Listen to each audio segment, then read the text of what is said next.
ब्राह्मण माने कौन सत्य अन्य मानक यही प्रकार सामाजिक स्तर में सप्रेस करके रखिते मुझे उदाहरण दूसरी रामायण वाल्मीकि लिखिते सी कौन ब्राह्मण नथिले ब्राह्मण थे कि ब्राह्मण नथिले सारला दास सी कौन ब्राह्मण थे व्यासदेव जी वेद लिखिं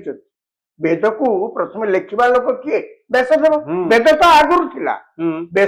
वेद को लिखा लोक व्यासदेव व्यासदेव कौन ब्राह्मण 50 भाग से पूरा ब्राह्मण और ब्राह्मण नुहति 50 भाग से पूरा केउट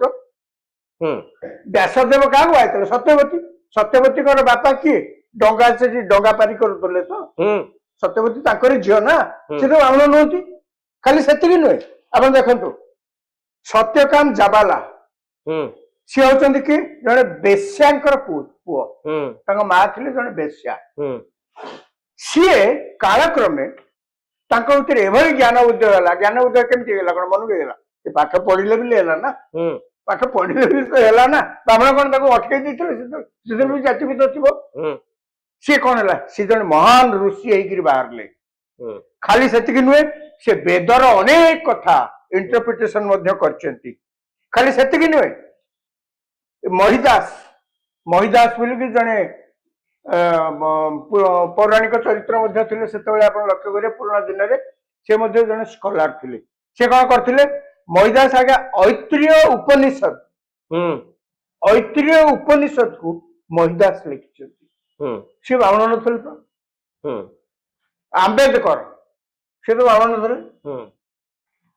व्यास जो महात्मा फुले कथा आप संस्कार सी तो जुगे ब्राह्मण नथिले आपण कहतु मुझे छाड़ी दिंतु ये जो मानकर ना आगुरी सब कहले ये लिस्ट बहुत लंबा ये लिस्ट एते लंबा जे आपण देखिए ये जो माने ब्राह्मण नथिले किंतु यही समाज रे कोठु ना कोठु पाठ पढ़ी एते बड़ बड़ स्कॉलर तो होते ना आपण जदि जुक्ति करेंगे ब्राह्मण मैंने कहार के पाठ पढ़ा सुजोग दिखते केम देले तो ब्राह्मण जाए ठेगा पकड़ अटकी नथिले सब एक्सेप्शन हो पारंती व्यतिक्रम माने व्यतिक्रम माने कौन एमती मु रात्रि शोइतिली मते ज्ञान उदय हो गला मु तापरे किछि लोक करि पाले सामग्रिक भाव रे दलित माने सुनतु सामग्रिक भाव ब्राह्मण माने मध्ये आगु को जाई पार नांती मु सेई कथा रे आपण जो सामग्रिक भाव ब्राह्मण माने केवल आगु को चल जाइछंती अन्य माने जाई पार नांती ब्राह्मण को अटके देइछंती मु कहला कथा से आगु को जिबा जो कारबार रे आगु को जिबारे